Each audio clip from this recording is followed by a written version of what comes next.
ભરૂચ જિલ્લાના ઝઘડિયા 3 રસ્તા નજીક એલસીબીની ટીમે મોટી કાર્યવાહી હાથ ધરી દારૂ ભરેલી ટ્રક ઝડપી પાડી। પ્લાસ્ટિકના કેરેટની આડસમાં દમણથી રાજપીપળા તરફ વિદેશી દારૂનો જથ્થો લઈ જવાતો હોવાનું પ્રાથમિક તપાસમાં સામે આવ્યું છે।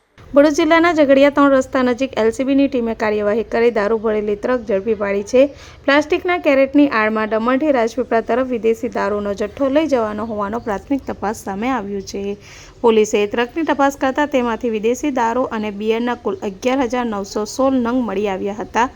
ઝડપાયેલા દારૂના જથ્થાની કિંમત ₹22.55 લાખથી વધુ હોવાની સામે આવ્યું છે, જ્યારે ટ્રક અને મોબાઈલ સહિત કુલ ₹32.57 લાખનો મુદ્દામાલ કબજે કરવામાં આવ્યો છે। આ સમગ્ર મામલે વધુ તપાસ હાથ ધરવામાં આવી છે। દરમિયાન દારૂના કેસમાં વોન્ટેડ આરોપી દિનેશ વસાવા ભાજપના આગેવાન હોવાનો ખુલાસો થયો છે। દિનેશ વસાવાની પુત્રી નર્મદા જિલ્લા પંચાયતમાં ભાજપના સભ્ય હોવાનું પણ સામે આવ્યું છે।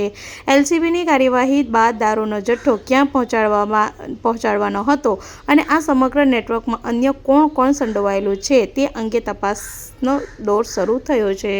વિડીયો જર્નાલિસ્ટ પ્રકાશ ચૌહાણ સાથે સત્યા ટીવી ન્યૂઝ ઝઘડિયા।